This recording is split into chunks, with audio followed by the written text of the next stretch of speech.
पहले हमने पहले दिन बुद्ध वग्गु की 183 नंबर की एक गाथा देखी थी।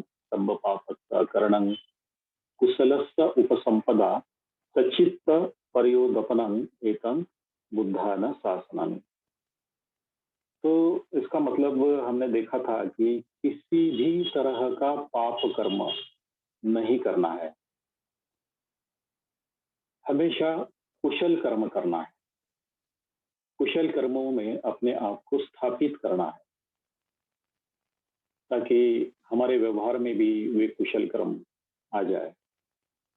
और अपने चित्त की शुद्धि करना है, जो हमारा चित्त मैला हुआ है उसकी शुद्धि करना है।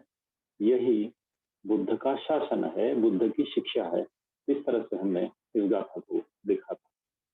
तो हमारे जीवन में शील पालन न करने से फिर 5 शील हो या 10 शील हो या 250 शील हो या जितने भी हो, इनका अगर हम पालन नहीं करते हैं, इन नीतियों का अगर हम पालन नहीं करते हैं, तो हमारे हाथ से, हमारी ओर से बुरे कर्म होते हैं।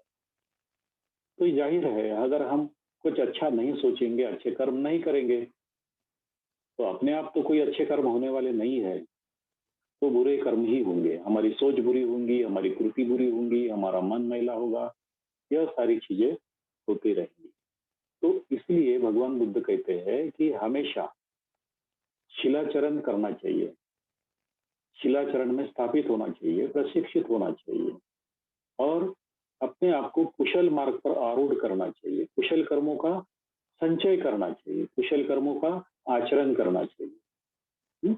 और अपने आप को इस तरह से प्रशिक्षित करते रहना चाहिए। और यही बुद्ध की शिक्षा है, जिसको बुद्ध का शासन कहते हैं। शासन यह संस्कृत है और शासन यह हिंदी या मराठी है। तो हमारे बहुत ही सीनियर धर्मचारी है, जो हम सबके कल्याण मित्र है, आप सभी ने उनका नाम सुना होगा, ब्रह्मचारी चंद्रशील जी। यह कुशल और अकुशल शब्दों का फर्क बताते हैं। ये बहुत ही अच्छे हैं, बहुत छोटी छोटी बातों की तरफ पे ध्यान देते हैं। हमारे आचरण की जो छोटी छोटी बातें हैं जिसको हम नजरअंदाज करते हैं, वो छोटी छोटी बातों की तरफ पर ध्यान देते हैं। और वे कहते हैं कि इन छोटी छोटी बातों में ही तो बुद्ध तो छिपा हुआ है, हमारा विकास छिपा हुआ है। तो वे कुशल और अकुशल, ये जो शब्द जो है, केवल ये शब्द नहीं है, तो हमारे मन की अवस्था है ना? तो इसका फर्क बताते हैं। तो वे कहते हैं अकुशल कर्मों के बारे में, तो जो कर्म हमें हमारे आदर्शों से दूर लेके जाते हैं, बुद्ध धम्म और संघ से दूर लेके जाते हैं, बाबा साहब से दूर लेके जाते हैं, वे हमेशा अकुशल कर्म होते हैं।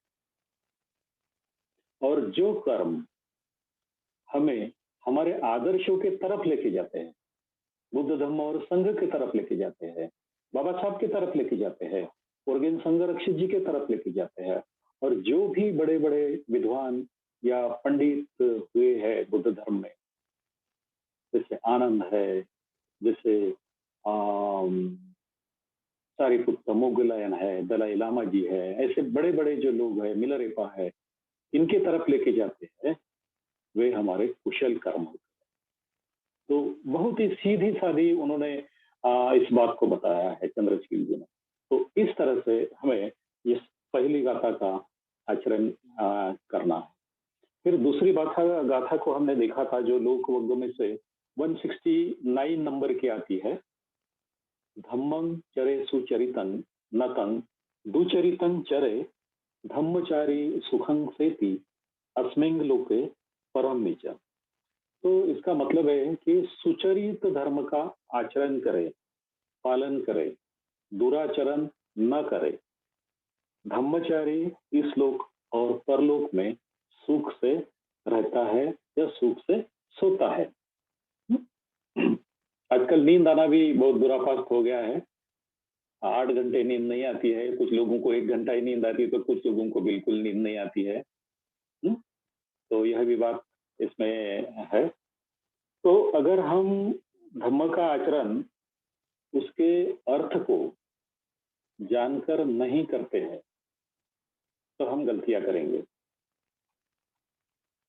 हम्म? उसका अर्थ जानकर अगर हम उसका आचरण नहीं करेंगे तो हम गलतियां करेंगे धम्माचरण में। तो गलत तरह से हमारा बर्ताव होगा।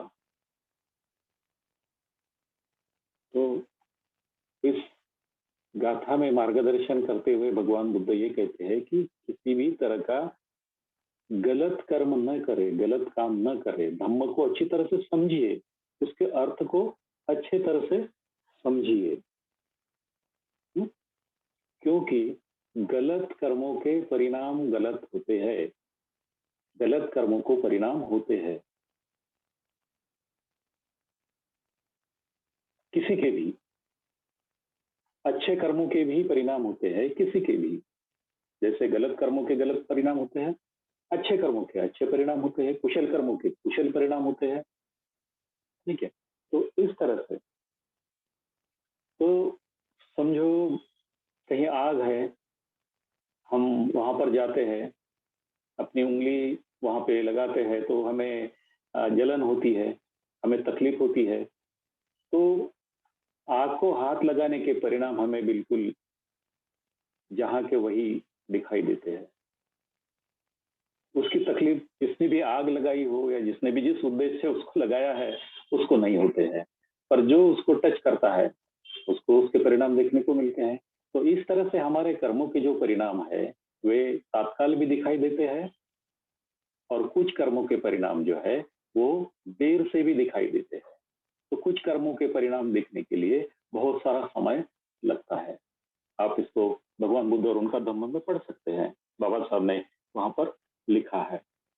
तो भाई और बहनों, धम्म के पथ पर अगर हम चलते हैं तो हम दुनिया भी कहीं भी रहे, किसी भी जगह रहे, हम बिल्कुल सुख पूर्वक रहते हैं, सुख पूर्वक हम सोते हैं।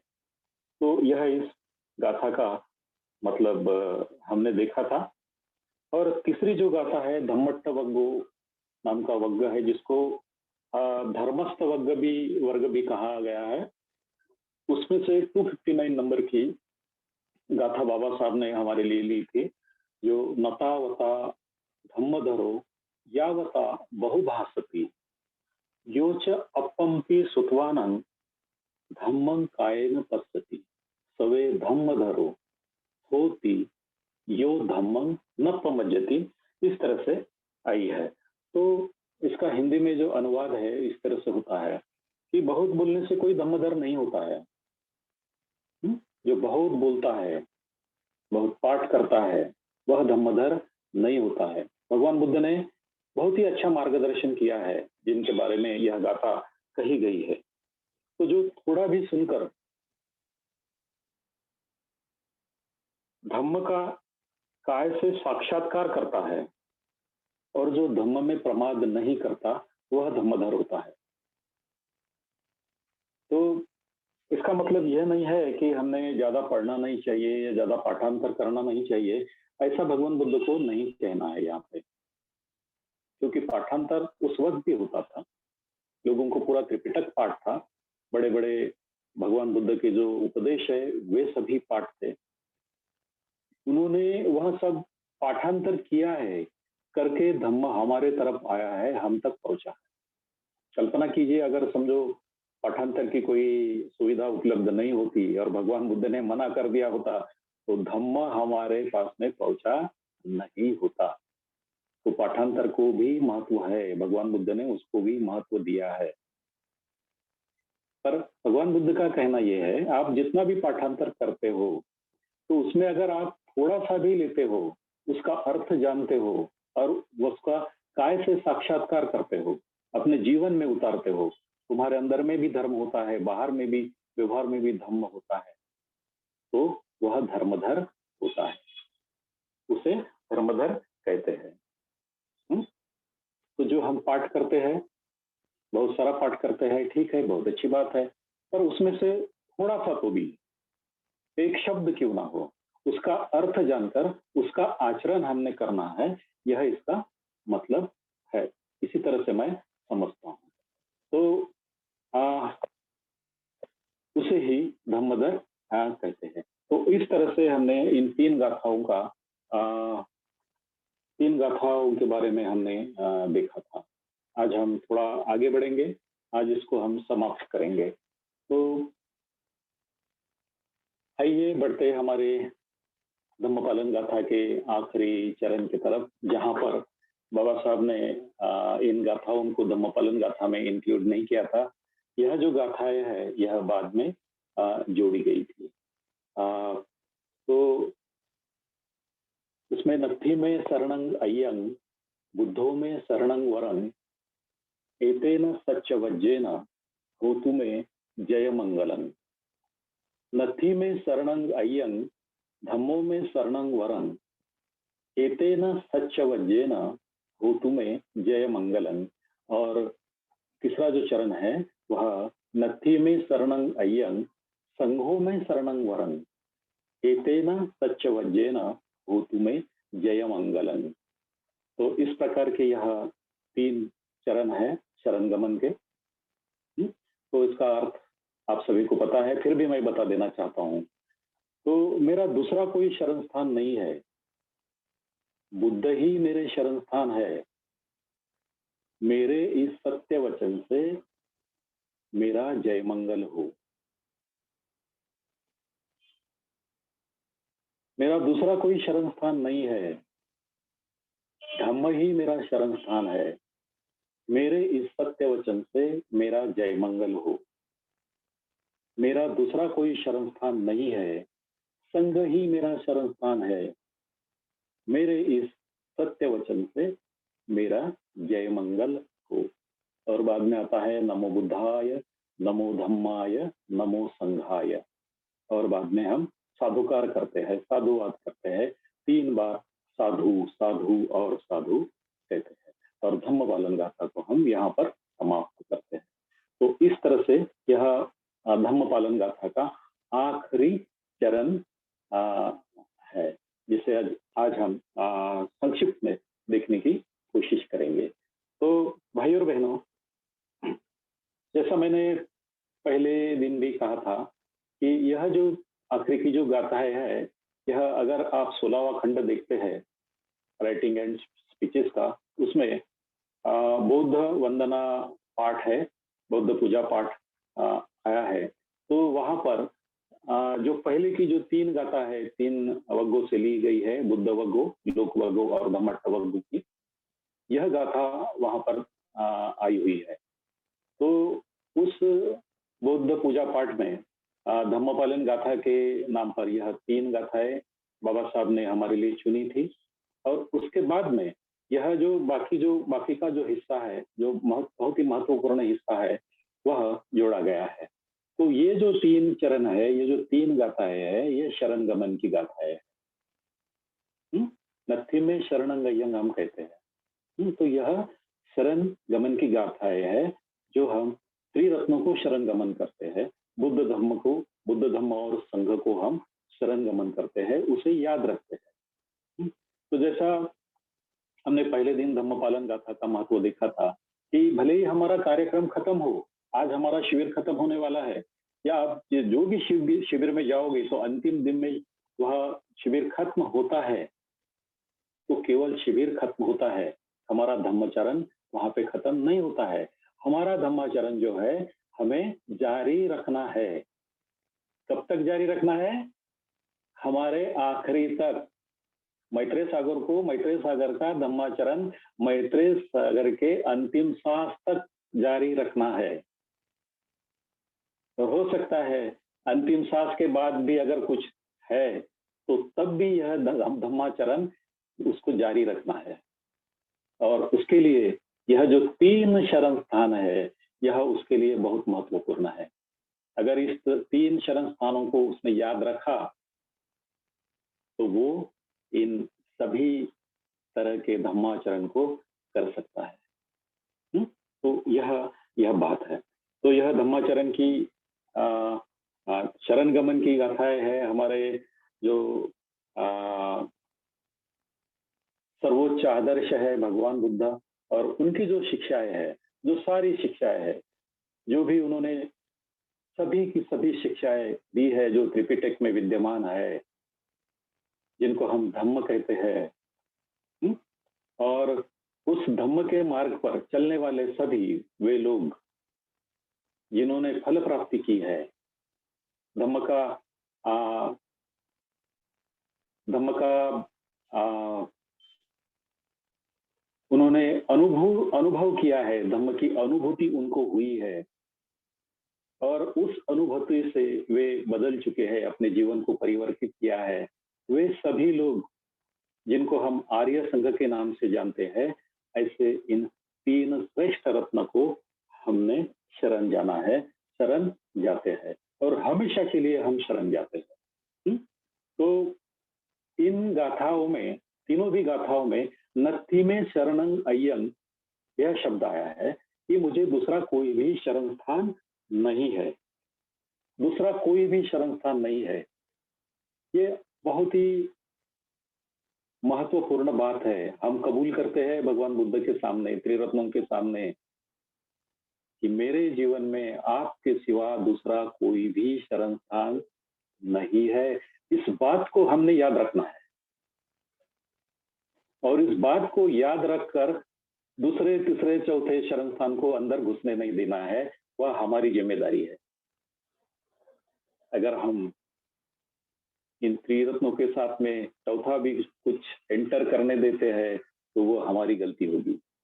फिर उसका मिक्सिंग करेंगे। हमने दूसरे दिन या तीसरे दिन हमने देखा था इस बात को कि बुद्ध के साथ में लोग दूसरे भी चीज को अंदर घुसा देते हैं, नहीं क्या? तो इस तरह से अगर हम करते हैं तो वह इन त्रिरत्नों के प्रति हमारी असंवेदनशीलता होगी। हम इन आदर्शों के प्रति संवेदनशील है, प्रामाणिक है, ऐसा उसका अर्थ नहीं होगा।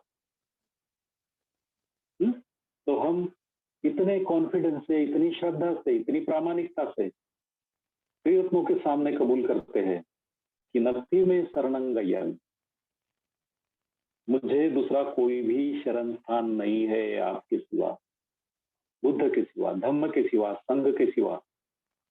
चाहे मैं कोई भी परिस्थिति में हूँ भाई और बहनों, चाहे मैं पढ़ा लिखा हूँ या ना हूँ, चाहे मैं अशिक्षित हूँ या उच्च शिक्षित हूँ, चाहे कोई गरीब हो या अमीर हो, कोई बिजनेस करता हो या कोई सरकारी दफ्तर में नौकरी करता हो, चाहे फिर वो हमारी सरहदों पे रक्षा करने वाले हमारे वीर जवान हो या फिर जो कानून का पालन करते हैं, हमारे बीच में रहकर हमें सिखाते हैं, वे हो। उन सभी के लिए बुद्ध धम्म और संघ यही शरण स्थान है, दूसरा कोई भी नहीं है। और फिर बहुत बड़ी प्रामाणिकता से हम कबूल करते हैं कि यही मेरा अंतिम शरण स्थान है, इसके सिवा मेरे जीवन में दूसरा कोई भी नहीं है, कोई भी नहीं है। तो यह बात हम कबूल करते हैं और इसलिए हम यह कहते हैं कि मेरे इस सत्य वचन से, देखिए हम क्या कहते हैं कि मेरे इस सत्य वचन से मैं जो कह रहा हूं वो दीवार सत्य है।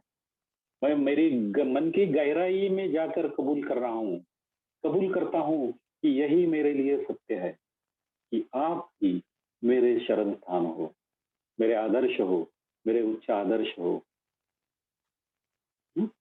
आपके जैसा मुझे बनना है। मैं शरण क्यों जाता हूं? तो मैं मुझे बुद्ध के जैसा बनना है, इसीलिए मैं शरण जाता हूं। धम्म के सहायता से और मेरे संघ की सहायता से मुझे आपकी अवस्था तक पहुंचना है। इसलिए मैं कहता हूं कि मेरे इस सत्य वचन से मैं जो भी कह रहा हूं, दिल की गहराई से कह रहा हूं, पूरे अंतकरण से मैं कह रहा हूं कि आपके सिवा मेरा इस दुनिया में कोई नहीं है, कोई नहीं। तो यह भावनाओं के साथ में मैं इन त्रिरत्नों को शरण गमन करता हूं। तो भाई और बहनों, इस तरह से जब हम शरण जाते हैं तो हमारे शरण जाने का कुछ मतलब होता है। हम क्यों शरण जाते हैं? तो शरण का मतलब होता है आश्रय, सुरक्षित स्थान। हम्म? शरण का मतलब आश्रय होता है, सुरक्षित स्थान होता है। उस सुरक्षित स्थान पर हम पहुंचना चाहते हैं। हम्म? तो ऐसा यह जो सुरक्षित स्थान कहाँ पर है? तो शरण गमन मतलब ऐसे सुरक्षित स्थान पर जाना, सुरक्षित आश्रय के स्थान पर पहुंचना, जाना, उस तरफ मार्गक्रमण करना, यह शरण गमन का मतलब है। तो फिर हम सुरक्षित स्थान को क्यों ढूंढते हैं हमारे जीवन में? सुरक्षित स्थान पर हम क्यों पहुंचना चाहते हैं हमारे जीवन में? भाई और बहनों, हम बहुत ही खुशनसीब है, शायद आप भी मानते होंगे कि धम्म हमको मिला है। बाबा साहब ने धम्म को ढूंढा है। जैसे बोधि प्रकाश जी ने कहा है, अनागारिक देव मित्र जी ने भारत में आकर बुद्ध के धम्म को ढूंढा है। तो बाबा साहब ने भी धम्म को ढूंढा है, संघ को ढूंढा है, बुद्ध को ढूंढा है, उनकी खोज की है। और जो खोज की है वह खोज हमारे लिए उपलब्ध कराई है। तो यह ठीक है, बाबा साहब ने भारत की घटना लिखी लिखी है, अप्रतिम ऐसी घटना लिखी है। यह भी बाबा साहब की खोज है, यह सुप्रीम खोज है। आज पूरी दुनिया में इस घटना के जैसा, राज्य घटना के जैसा, जैसी कोई दूसरी घटना मौजूद नहीं है। यह कई राष्ट्र के लोग भी कबूल करते हैं। तो बाबा साहब की यह जो खोज है त्रिरत्नों की, यह भी सुप्रीम खोज है। उनके जीवन की सबसे बड़ी खोज है ये। और यह खोज बाबा साहब ने हमें गिफ्ट दी है, भेंट दी है। यह त्रिरत्नों की जो भेंट है हमें दी है बाबा साहब ने। तो क्यों दी है? क्योंकि यह महफूज ऐसी जगह है, सुरक्षित ऐसी जगह है हम लोगों के लिए। उस जगह हमको जाना है। तो क्यों ढूंढते हैं हम? क्योंकि हमारे जीवन में हम असुरक्षित है। कई तरह से हम असुरक्षितताओं का सामना करते हैं। कई तरह से हम आ, असुरक्षित होते हैं, महफूज नहीं होते हैं, दुखी होते हैं, चिंताग्रस्त होते हैं। हम मैं भी मैं अगर आपको बता रहा हूं तो मैं इससे बाहर निकला हुआ ऐसा नहीं है मेरे भाई और बहनों। तो मैं भी असुरक्षितता महसूस करता हूँ, मैं भी चिंताग्रस्त होता हूँ, मुझे भी यह सारे दुखों का सामना करना पड़ता है।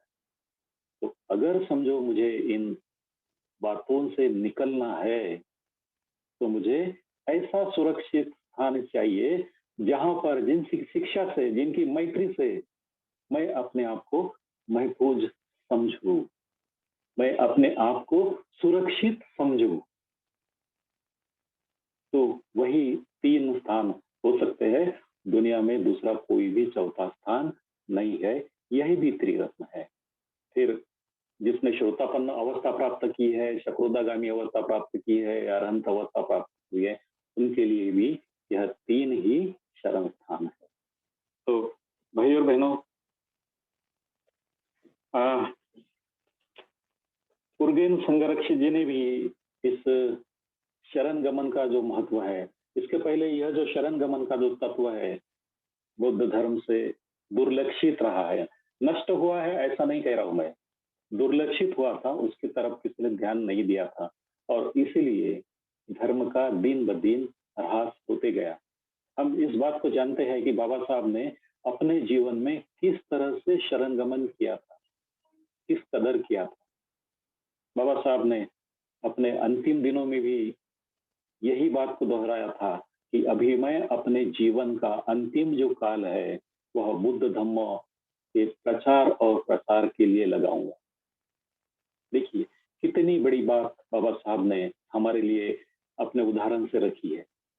तो बाबा साहब ने भी शरण गमन किया था। हम ये नहीं कह सकते कि बाबा साहब ने शरण गमन नहीं किया। यह शंका हम ये नहीं कर सकते, निर्माण नहीं कर सकते। तो बाबा साहब ने खुद शरण गमन किया था। और अपना उदाहरण जो है हम सभी के सामने, दुनिया के सामने बाबा साहब ने रखा था। तो इसी शरण गमन का महत्व जानकर उर्गेन संघरक्षी जी ने त्रिरत्न बौद्ध महासंघ की स्थापना की है। शरण गमन के बुनियाद पे ही उर्गेन संघरक्षी जी ने त्रिरत्न बौद्ध महासंघ की स्थापना की है। फिर वो दुनिया के कोई भी कोने में हो, इंग्लैंड में हो या कोई भी हो, हमारे लिए वो बात मायने नहीं रखती है। हमारे लिए यह बात मायने रखती है कि शरण गमन का जो मध्यवर्ती तत्व है, सबसे महत्वपूर्ण तत्व है, उस तत्व को उर्गेन संघरक्षी जी ने और एक्टिव किया था, लोगों को उसका महत्व समझा दिया था। और उसी महत्व को समझकर आज हम अपने आप को शरण गमन के इस मार्ग पर आरूढ़ कर रहे हैं। मैं शरण गमन की जो 5 स्तर है उनकी तरफ नहीं बढ़ना चाहूंगा मैं, क्योंकि हमारा समय आगे बढ़ रहा है, उसके तरफ मैं नहीं बढ़ना चाहूंगा। जो भी केवल मैं जाते जाते बताऊंगा कि हमारा सांस्कृतिक शरण गमन का स्तर होता है, जिसके ऊपर केवल हम जो भी फेस्टिवल्स होते हैं, बुद्धिस्ट फेस्टिवल उतना ही करते हैं और घर में चुपचाप बैठ जाते हैं, फिर अपना पुराना काम करते रहते हैं, पुराने शरण गमनों की तरफ बढ़ते रहते हैं, या कभी कभी दोनों भी करते हैं। ये हमारा सांस्कृतिक स्तर होता है। हुँ? और दूसरा जो स्तर होता है, परिणाम कारक स्तर होता है। तो कभी कभी हम फिर परिणाम कारक तौर पे उसको लेते हैं। फिर हमारा जो शरण स्थान है वह सच्चा शरण गमन है। उसके बाद में अंतिम शरण स्थान आता है, शरण गमन आता है। इस तरह से ये 4 स्तर बताए गए हैं।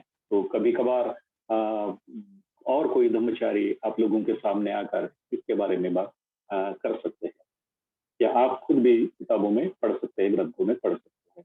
तो यह जो शरण गमन जो है, भंते ने बहुत ही स्पष्टता से हमें बताया है कि शरण गमन हमारे जीवन में प्रथम है, और बाकी सारी जो चीजें हैं हमारे जीवन की, वह दुय्यम है।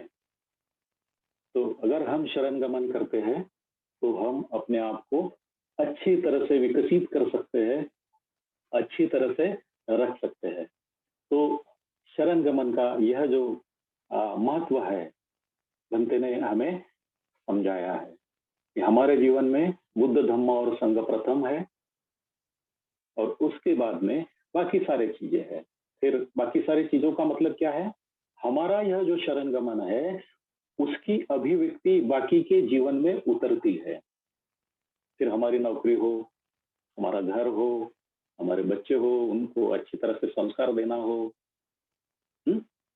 फिर हमारे सामाजिक कार्य हो, फिर जिस क्षेत्र में भी हम काम करते हैं, उस क्षेत्र में भी शरण गमन की यह जो बात है, हमारे ओर से उतरती है, उसकी अभिव्यक्ति होती है। फिर अगर हम राजकीय क्षेत्र में काम करते हैं, तो राजकीय क्षेत्र में भी शरण गमन की परिणाम कारकता या परिणाम जो है या अभिव्यक्ति है, वह उतरना चाहिए। जिस तरह से भगवान बुद्ध ने बहुत सारे राजाओं को समझाया था, यह उदाहरण है। बहुत सारे राजाओं ने भगवान बुद्ध की तरफ से मार्गदर्शन भी लिया था, कि वे किस तरह से काम करें। यही बात सम्राट अशोक ने भी, जब वे बुद्ध धर्म के संपर्क में आए, तब सम्राट अशोक ने भी इसी बात को किया था। तो इस तरह से हमारे शरण गमन की अभिव्यक्ति जो है, वह हमारे आचरण में उतरती है। तो इस तरह से यह जो शरण गमन की कृति है, वह हमारे विकास का आधार बनती है, हमारे धार्मिक विकास का, आध्यात्मिक विकास का आधार बनती है। अगर आपको ऐसा लगता है कि आध्यात्मिक ये शब्द जरा मेरे लिए अच्छा नहीं है, छोड़ दीजिए। आध्यात्मिक की जगह हम धार्मिक यह शब्द का इस्तेमाल कर सकते हैं। धार्मिक विकास का आधार बनती है। तो हमारा जो भी विकास है, धार्मिक विकास है, आध्यात्मिक विकास हो, या जो भी विकास है, हमारा आर्थिक विकास है, हमारा राजकीय विकास है, हमारा सामाजिक विकास है, उसकी बुनियाद जो है, यह शरण गमन है। तो इतनी बड़ी महत्वपूर्ण जो बात है, शरण गमन में होती है, क्योंकि शरण गमन ही हमारे सारे विकास की गुरु किल्ली है। यह मेरी समझ है शरणगमन के बारे में। तो सारे विकास की गुरु किल्ली हमारे हमारा यह शरणगमन बनता है। तो भाई और बहनों, जैसा हमने देखा है कि शरणगमन का जो मतलब है वो सुरक्षित स्थान पर जाना है, हमारा सहारा है, हमारा आसरा है, जो शरण स्थान है उनकी तरफ जाना है। तो आ, जाहिर है कि यह जो आसरा है, हमारा अंतिम आसरा है, अंतिम स्थान है, वह बुद्ध धम्म और संघ ही है।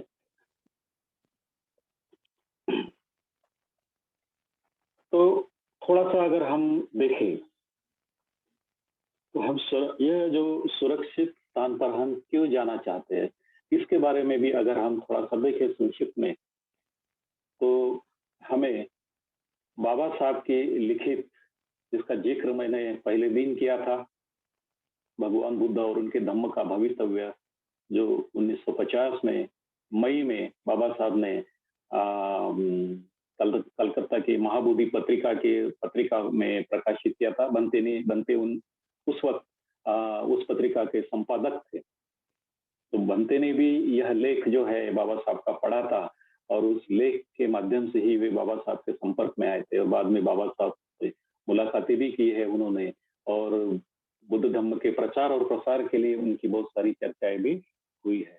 तो इस लेख का हम पहला भाग अगर हम पे ध्यान में लेते हैं, तो हमें क्यों सुरक्षित स्थान पर जाना चाहिए, यह प्रतीत होता है, ये इसकी स्पष्ट कल्पना मिलती है। तो इस लेख के पहले भाग में बाबा साहब ने दुनिया के जो 4 महान धर्म है उसकी तुलना की है, धर्म संस्थापकों की तुलना की है, धर्म की भी कही है। तो ज्यादा इसमें समय और जगह लगेंगी करके बाबा साहब ने बुद्ध धर्म और हिंदू धर्म की वहां पर तुलना की है। और पहले भाग में बाबा साहब ने 4 धर्म संस्थापकों की तुलना की है, उनका जो व्यक्तित्व है, उनकी जो सोच है, उसके बारे में तुलना की है। तो बाबा साहब क्या कहते हैं, कैसी तुलना की है कि जो भगवान बुद्ध को छोड़कर जो 3 बाकी जो धर्म संस्थापक है, मोहम्मद पैगंबर है, यीशु क्रिस्त है और श्री कृष्ण है, इनके बारे में तुलना की है। तो वे क्या कहते हैं, भगवान बुद्ध को छोड़कर बाकी के 3 धर्म संस्थापकों ने अपनी अपनी प्रशंसा की है, अपने अपने बारे में कहा है। तो इनमें से कोई धर्म संस्थापक अपने आप को ईश्वर का पुत्र कहता है, तो कोई धर्म संस्थापक प्रेषित कहता है, तो कोई धर्म संस्थापक अपने आप को ईश्वर ही कहता है। और भगवान बुद्ध अपने आप को ना ही ईश्वर कहते हैं, ना ही प्रेषित कहते हैं, ना ही ईश्वर का पुत्र कहते हैं। तो भगवान बुद्ध क्या कहते हैं कि मैं इंसान हूँ, आम इंसान की तरह, आप लोगों की तरह मैं भी एक इंसान हूँ। मैं एक इंसान, मेरे जो माता पिता है वे भी एक इंसान थे आम लोगों की तरह, और मेरा जन्म भी आप लोगों का जैसा जन्म हुआ है वैसा भी मेरा जन्म हुआ है। तो इस तरह से भगवान बुद्ध खुद के बारे में कहते हैं। और बाकी जो प्रेषित है या ईश्वर के पुत्र है या जो ईश्वर है, वे खुद के बारे में आगे क्या कहते हैं, वे कहते हैं कि हम आप लोगों को मुक्ति दिला सकते हैं, आप लोगों को मोक्ष दिला सकते हैं, आप लोगों को स्वर्ग की जो अवस्था है उसकी प्राप्ति भी करवा के दे सकते हैं। पर हमारी एक अट है, कंडीशन है, वे कंडीशन रखते हैं। क्या कंडीशन रखते हैं कि आपको हमें मान्यता देनी पड़ेगी कि मैं ईश्वर हूं, या तो ईश्वर का पुत्र हूं, या तो मैं प्रेषित हूं। इस तरह की मान्यता देकर अगर आप हमारे अस्तित्व को कबूल करते हैं तो ही आपको निजात मिल सकती है, स्वर्ग मिल सकता है, मोक्ष मिल सकता है। अगर आप इन बातों को मान्यता नहीं देते हैं तो मुक्ति तो दूर की बात है, स्वर्ग तो दूर की बात है, मोक्ष तो दूर की बात है, आप नर्क में चले जाओगे। ना आपको सुख मिलेगा, ना आपको शांति मिलेगी, ना आपकी तबीयत अच्छी रहेगी, ना कुछ होगा। तो अगर आपको मुक्ति चाहिए, तो आपको हमें मान्यता देनी पड़ेगी। यहाँ पर डर है, और कोई भी इंसान वो डर जाता है, भई अगर मैं मान्य नहीं करूँगा, तो मुझे सुख शांति नहीं मिलेगी। नहीं क्या, मेरे घर में सुख शांति नहीं रहेगी, पैसा नहीं रहेगा, जो कुछ है वो सब चला जाएगा। लोगों की सेहत अच्छी नहीं रहेगी, और इसी डर के वजह से बहुत सारे हमारे भाई-बहन जो है, वह उनकी शरण में चले जाते हैं। जो बुआ है, जो बाबा है, जो ऐसे बहुत सारे लोग हैं, उनके शरण में चले जाते हैं। कोई मार्ग नहीं दिखता है, या वे देखना नहीं चाहते, और अपना बहुत सारा लॉस वे कर बैठते हैं। इनको गलत शरण स्थानों में कहा है, इनको गलत शरण स्थान कहा है। थोड़ा-सा आगे ज़िक्र हम उसका करेंगे। पर भगवान बुद्ध क्या कहते हैं? नहीं, ऐसा नहीं है। मैं सामान्य इंसान था, मैंने मेहनत की, मैं मैंने बुद्धत्व को प्राप्त किया है। मैंने प्रयास किया है, मैंने बुद्धत्व को प्राप्त किया है। अगर आप भी प्रयास करते हो, फिर स्त्री हो या पुरुष हो, कोई भी हो, अगर आप भी प्रयास करते हो, तो आप भी बुद्धत्व की प्राप्ति कर सकते हो। जिस तरह से मैंने खुद की मुक्ति पाई है, निर्वाण पाया है, उसी तरह से आप भी निर्वाण को प्राप्त कर सकते हो। तो भगवान बुद्ध ये कहते हैं कि आप खुद ही अपनी मुक्ति के दाता हो। आपकी मुक्ति के लिए, आपके निर्वाण के लिए, आपके मोक्ष के लिए आपको कहीं और भटकने की जरूरत नहीं है, डरने की जरूरत नहीं है। भरोसा रखिए, आप प्रयास कीजिए, आप अपनी मानसिक अवस्था को ऊंचा उठा सकते हैं, आप भी निर्वाण पा सकते हैं। दूसरे धर्मों में आप ना प्रेषित बन सकते हो, ना आप पैगंबर बन सकते हो, ना आप ईश्वर बन सकते हो। तो ऐसा प्रयास अगर करोगे, तो आप सीधे नर्क में चले जाओगे। तो बुद्ध ये कहते हैं कि आप प्रयास करोगे, अच्छी तरह से धम्म का आचरण करोगे, तो आप निर्वाण पाओगे। जो किसी की भी लालसा होती है कि दुनिया के सारे दुखों से वो मुक्त हो जाए, किसी की भी इच्छा होती है कि सारे दुखों से मुक्त हो जाए, वह मुक्ति आप खुद पा सकते हो। आप ही अपने मुक्ति के स्वामी बन सकते हो। तो भाई और बहनों, जो हम क्यों सच्चे यानी हम क्यों शरण गमन करना चाहते हैं? तो अपनी मुक्ति के लिए, अपने मोक्ष के लिए, अपने सुख के लिए, अपने मैत्री के लिए, अपने शांति के लिए हम शरण गमन करना चाहते हैं। पर अगर हम रास्ता भटक जाते हैं, तो भटकते ही रहेंगे। ऐसे बहुत सारे लोग हैं जिनको धम्म नहीं मिला है। दुनिया में ऐसे बहुत सारे लोग हैं, लाखों करोड़ों लोग हैं जिनको धम्म नहीं मिला है। हमारे इर्द गिर्द है, रहते हैं, उनको धम्म नहीं मिला है। जैसा मैंने पहले बताया कि बाबा साहब ने इसको खोज के निकाला और हमको दिया है, हमें वो मिल गया, हमें खोजने की जरूरत नहीं पड़ी। नहीं क्या, तो हम अपने आप को समझ सकते हैं, अपने दुखों को समझ सकते हैं, उनसे कैसे मुक्ति पाना, इस बात को भी हम समझ सकते हैं अभी। ठीक है, पर दुनिया में ऐसे करोड़ों लोग हैं जो आज भी, जिनको धम्म की जरूरत है, जिनको धम्म नहीं मिला, वे दर बदर भटकते रह रहे हैं। तो इस तरह से हम खुद ही सुरक्षित स्थान पर पहुंचते हैं। इस तरह से हम सुरक्षित स्थान पर जाते हैं। जो हमारा अंतिम आसरा है, वहां पर हम पहुंचते हैं शरण गमन के माध्यम से। तो एक छोटा सा सवाल मेरे मन में पैदा हुआ है। तो इन जो तीन जो धर्म संस्थापक है, या और कोई भी हो, उनके बारे में शंका भी आप उपस्थित नहीं कर सकते, ना ही आप उनको कोई सवाल पूछ सकते हो। वो स्वतंत्रता आपको नहीं है। और बुद्ध ने वो स्वतंत्रता दी है कि आप कोई भी सवाल हो पूछ सकते हो। आपके मन में जो भी शंका हो पूछ सकते हो। तो मेरे मन में थोड़ी-सी शंका आई, पता नहीं बोधि प्रकाश जी मेरा मार्गदर्शन करेंगे, मैं नरक में जाऊँगा या नहीं तो। तो मेरी शंका ये है कि जो मुक्ति के मार्ग का दावा करते हैं, मोक्ष का दावा करते हैं, स्वर्ग का दावा करते हैं, कभी इनको भी स्वर्ग या मुक्ति प्राप्त हुई है या नहीं है? ये मेरे मन में शंका है। तो मुझे कॉन्फिडेंस है, मेरे मित्र मुझे बोल रहे हैं कि आप नर्क में नहीं जाओगे, नहीं क्या? तो वो मुझे भयमुक्त कर रहे हैं, डरो मत मैत्रेय सागर, हैं? तो भगवान बुद्ध यही हमें अभय देते हैं कि आप प्रयास करो, प्रामाणिकता से प्रयास करो, आपकी मुक्ति आपके हाथ में है, दूसरे किसी के भी हाथ में नहीं है, किसी के भी नहीं है, आपके हाथ में है। ब्रह्मचारी बनना, ब्रह्मचारी दीक्षा भी आपके हाथ में है, किसी ब्रह्मचारी के हाथ में नहीं है। भले ही कभी-कभी ब्रह्मचारी ये कहते होंगे कि भई आपकी ब्रह्मचारी दीक्षा हमारे हाथ में। नहीं, ऐसा नहीं है। किसी का ब्रह्मचारी बनना किसी ब्रह्मचारी के हाथ में नहीं है, वो उनके खुद के हाथ में है, उनके खुद के प्रयास है। अभी-अभी हमारे मेरे ख्याल से 19 बहनें ब्रह्मचारिणी हो गई है, भारत में भी दीक्षा हुई है।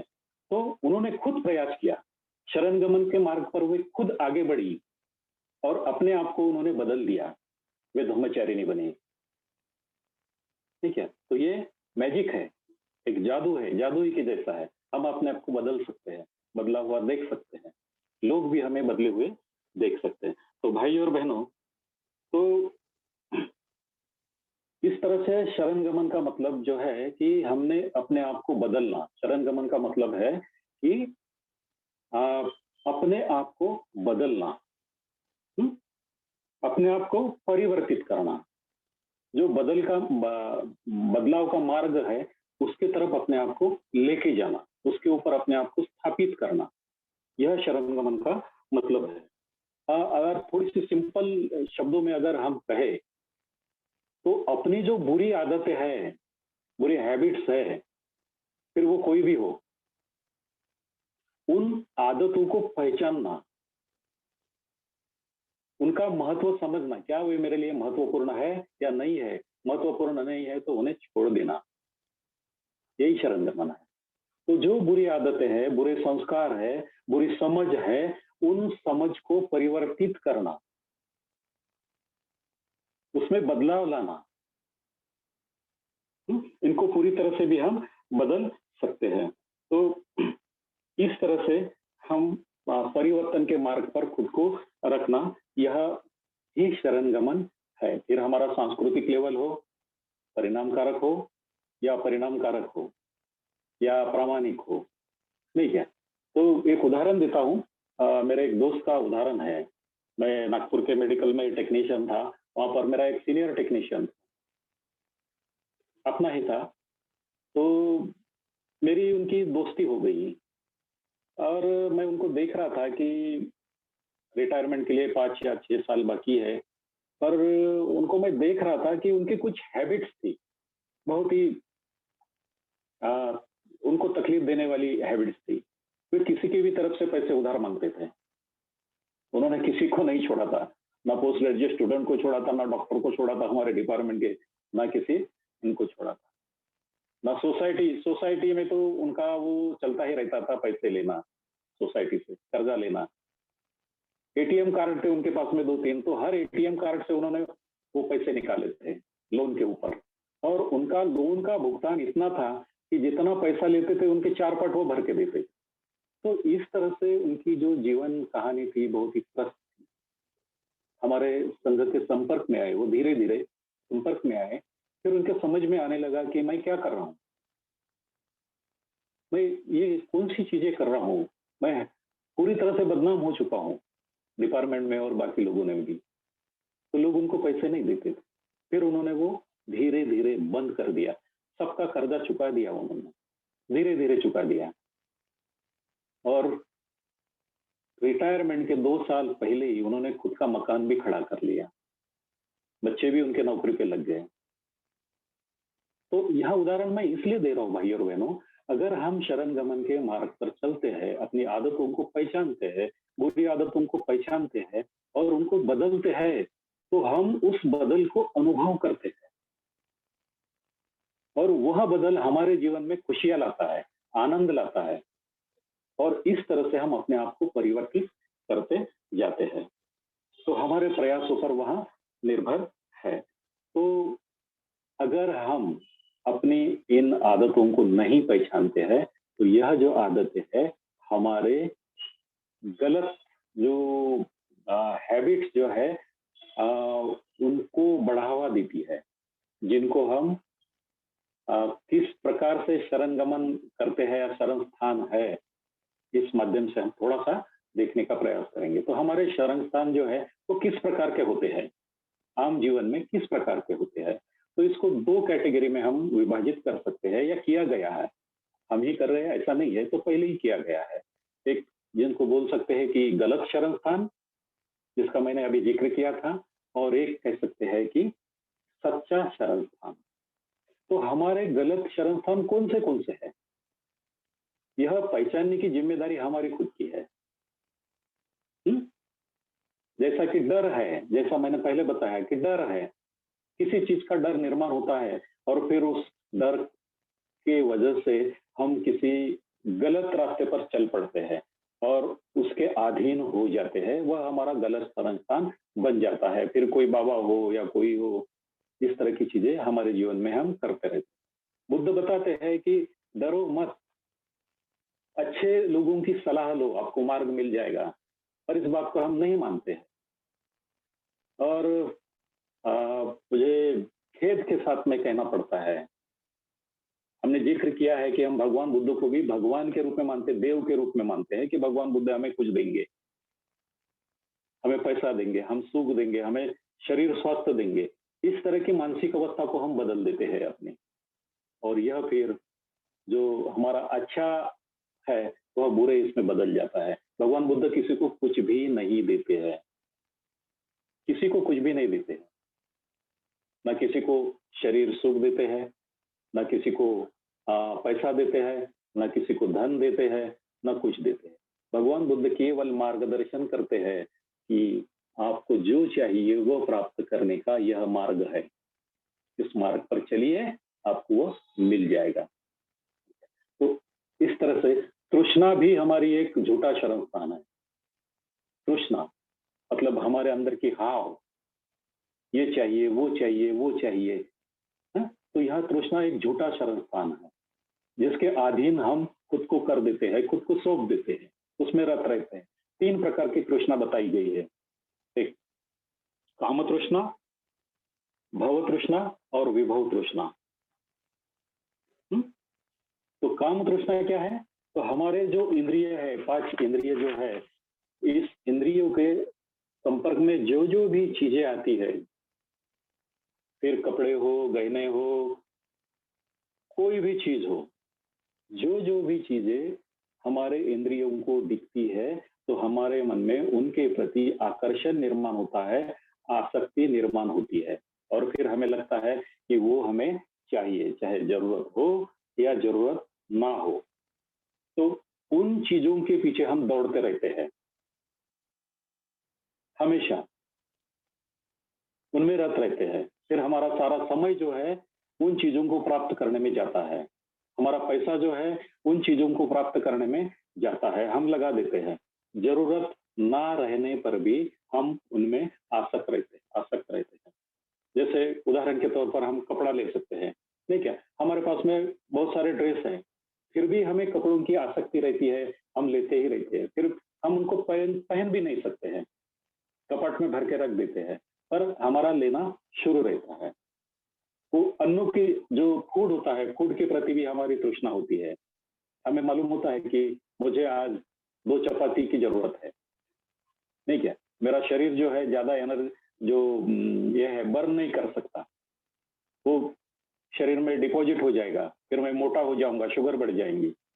ये मालूम होते हुए भी हम उसको खाते रहते हैं, ज़्यादा का खाते हैं। तो ये अन्न जो है फूड के प्रति हमारी तृष्णा हो गई। तो इस काम तृष्णा जो है, यह हमारा झूठा शरण बन जाती है, हम उसे बनने देते हैं। दूसरी है भाव तृष्णा। तो भौतिक चीज़ों के प्रति हमारे मन में बहुत सारा आकर्षण रहता है, आसक्ति रहती है। कभी-कभी दूसरों की चीज़ें जो है, दूसरों के घर में जो चीज़ें रहती है, वो चीज़ों को देखकर हमारे मन में आसक्ति रहती है और वैसी ही चीज़ हमारे घर में लाने के लिए हम प्रयासरत रहती है। वह तृष्णा निर्माण होती है। तो हमारे पास जो भी है, उदाहरण के तौर पर अगर समझो आपके पास में बॉक्स वाला टीवी है, तो वह भी दिखता है, उसमें वह सारा दिखता है जो वो दीवार पर जो टीवी चिपकाया रहता है, उसमें दिखता है। फिर भी हमें ऐसा लगता है कि यह पुराना हो गया, ज़रा उसको बदल लेना चाहिए। हमारा काम चलता है, फिर भी हम उसके पीछे लगते हैं कि अभी उसको बदल देना चाहिए। हुँ, तो फिर उसको खरीदी करने के लिए हम पैसा जुटाते हैं, सभी चीज़ें हम करते हैं और उसको घर में लाते हैं। तो इस तरह से जब हमारे मन में भौतिक चीज़ों के प्रति तृष्णा निर्माण होती है, तो हम उनको पाने के लिए कर्जा भी लेते हैं, ब्याज से कर्जा लेते हैं और फिर उसको चुकाते बैठते हैं। फिर हमारे घर में पैसा नहीं आता। मेरा एक दोस्त था, वो इसी तरह से कुछ गलत इसमें था, वो घर में चीज़ें लाना, ये करना, वो करना और घर में पेमेंट नहीं देना। अभी घर के लोग भी चिल्लाते थे, घर में 2 बच्चे थे पढ़ने वाले, उनकी पढ़ाई भी बराबर नहीं हो सकती थी। तो इस तरह से हम गलत चीज़ों में फँस जाते हैं। गलत चीज़ों में फँसना मतलब ये हमारे गलत शरण स्थान बन जाते हैं। तीसरी बात है विभव तृष्णा। तो विभव तृष्णा जो है तो तो हमें ऐसा लगता है कि हमारे पास में हमेशा हमारे पास में कुछ चीज़ें होनी चाहिए। चीज़ें होती हैं, हमारा मन नहीं भरता है। हुँ? हमारा मन नहीं भरता है, हम दूसरी चीज़ लाते हैं, दूसरी चीज़ लाते हैं। कभी-कभी बार-बार वही चीज़ें हम लेते हैं। तो यह हो गई विभव तृष्णा। तो यह तृष्णा आगे भी जाती है। तो फिर बड़ी-बड़ी अपेक्षाएँ होती है हमारी कि बार-बार वही करने की। समझो किसी को व्यसन है, जो शराब का व्यसन है तो एक बार पीने से नहीं चलता उसको, दिन में 5-6 बार पीना पड़ता है। मेरे एक दोस्त है, 20 साल तक वे शराब पी रहे थे। उनकी शुरुआत जो है दिन की, वो शराब से होती थी। चाय से नहीं, पानी से नहीं, शराब से होती थी। और उनका दिन का जो अंतिम चरण है, वह भी शराब से खत्म होता था। तो 20 साल तक उन्होंने शराब पी है और जब उनको पता चला कि नहीं ये अच्छी बात नहीं है, जब वे संपर्क में आए धम्म के, तो उन्होंने एक झटके में अपनी आदत छोड़ दी। उनको महीनों नहीं लगे वो छोड़ने के लिए, कोई डॉक्टर नहीं लगा। उन्होंने डिसाइड किया और छोड़ दिया। आज भी वे अच्छे कंडीशन में है, अच्छी तरह से वे जी रहे हैं, लोगों को प्रेरणा दे रहे हैं। तो इसी तरह से एक ही चीज़ को बार-बार करने की हमारी इच्छा हमारे मन में उत्पन्न होती है, वह विभव तृष्णा है। और जब कोई चीज़ के पीछे हम पड़ जाते हैं, वह चीज़ हमें नहीं मिलती है, तो फिर हम निराश हो जाते हैं, नाराज़ हो जाते हैं और अपने आप को दूर कर लेते हैं। पूरी तरह से हम अपने आप को अलिप्त कर लेते हैं और निराशा में हम ढकेल देते हैं।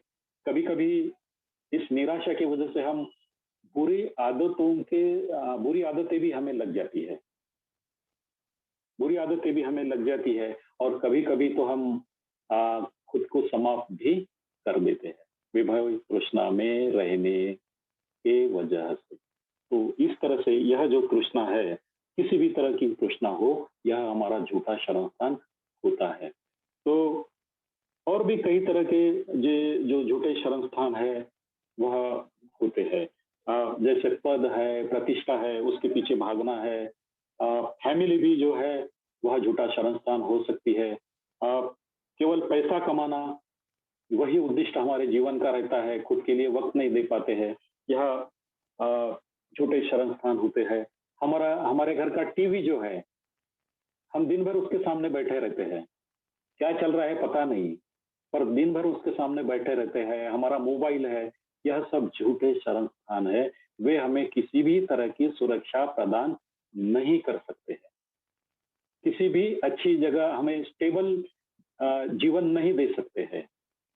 तो इस तरह से हमारे झूठे स्थान, शरण स्थान जो है हमेशा बदलते रहते हैं। फिर आते हैं कि हमारे सच्चे शरण स्थान। तो आप लोगों को मालूम है कि हमारे सच्चे शरण स्थान कौन से हैं? तो हमारे सच्चे शरण स्थान है 3 रत्न।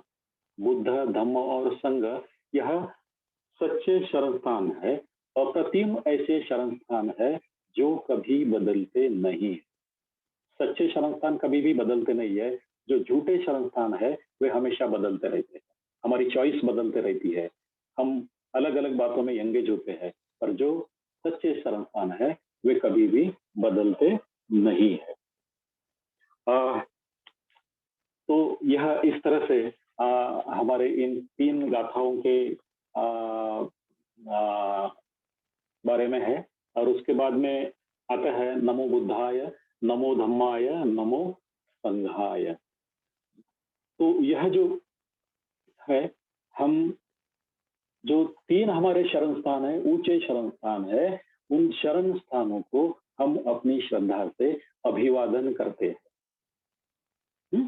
उनको हम अभिवादन करते हैं, हम उनको सैल्यूट करते हैं, हम उनका वंदन करते हैं।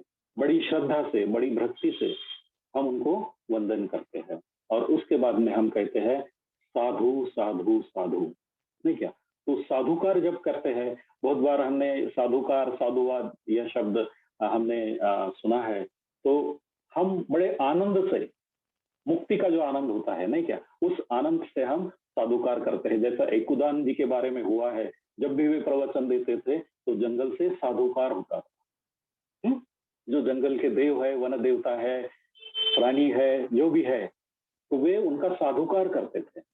तो उनके देखना से वे आनंदित होते थे और उस आनंद से वे एकुदान जी का पुण्यानुमोदन करते, साधुकार करते थे, पुण्यानुमोदन करते, उनकी प्रशंसा करते थे। तो साधुकार का मतलब शुभेच्छा भी होता है, अपनी सदिच्छा भी होता है। तो भाई और बहन, साधुकार का मतलब ये भी होता है कि आपको जो प्राप्त हुआ है वह मुझे भी प्राप्त हो। हम इसको इस अर्थ से भी व्यक्त कर सकते हैं, ले सकते हैं।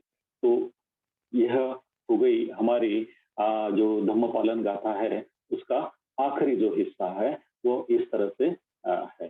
तो भाई और बहनों, इसको बहुत अच्छी तरह से और भी विश्लेषित कर सकते हैं, और समय की पाबंदी भी होती है। उसकी वजह से हम जितना भी संक्षिप्त में मुझे बताना था मैंने उसको बताने की कोशिश की है। अभी विश्लेषण करना मुझे संभव हुआ है, उस तरह से मैंने उसको विश्लेषित किया है। तो मुझे दिल्ली सेंटर के हमारे जो ब्रह्मचारी भाई बहनें हैं, उन्होंने मुझे आप लोगों के सामने रूबरू होने का मौका दिया है। आप लोगों के साथ में मेरी मित्रता बढ़ाने का मुझे मौका दिया है। तो उसके लिए मैं दिल्ली सेंटर का बहुत बहुत आभारी हूँ। बहुत बहुत मैं उनका साधुवाद करता हूँ, उनका पुण्यानुमोदन करता हूँ, और अपेक्षा करता हूँ कि यह जो उनका धम्म प्रसार का जो काम है, यह ऐसा ही निरंतरता से चलता रहे। मुझसे जो भी मदद बन पड़ेगी वो मैं भविष्य में भी करने की जरूर कोशिश करूंगा। और खास तरह से मेरे जो प्रिय मित्र है ब्रह्मचारी बोधि प्रकाश जी, वे वाकई बोधि का प्रकाश है। अपने मैत्री का वो प्रकाश हमेशा देते रहते, लोगों को मदद करते रहते हैं। उन्होंने भी मुझे मदद की है। वे काफी अच्छी तरह से मेरी मदद करते हैं। हालांकि वे इस वक्त उनका स्वास्थ्य अच्छा नहीं है। वे उनके जो घुटने हैं, उनमें दिक्कतें आई है, तो उनसे वे त्रस्त है। फिर भी उनकी जो ऊर्जा है, उनका जो उत्साह है, वह वे बनाए हुए हैं। उनकी जो प्रेरणा है, वे बनाए हुए हैं और औरों को भी वे प्रेरित करते हैं। तो मैं उनके अच्छे स्वास्थ्य के लिए मैं बहुत ही मंगल कामनाएं करता हूँ। वे जल्दी ठीक हो, और पूरे दिल्ली या उत्तर भारत में जो भी मेरे जो प्रिय मित्र थे ब्रह्मचारी बोधि सागर जी, उनका जो कार्य है, अधूरा कार्य है, वो पूरा करे, लोगों को भी मदद करे। जो दिल्ली सेंटर के हमारे भाई बहने हैं, उनके साथ में उस कार्य को भी आगे बढ़ाएं। ऐसे मैं शुभकामनाएं देता हूँ। आप सभी को मैं शुभकामनाएं देता हूँ। आपकी सेहत अच्छी रहे, आप आनंदी रहे और धम्म का आनंद ले। और इसी के साथ में मैं रुकता हूँ। धन्यवाद। Thank you very much.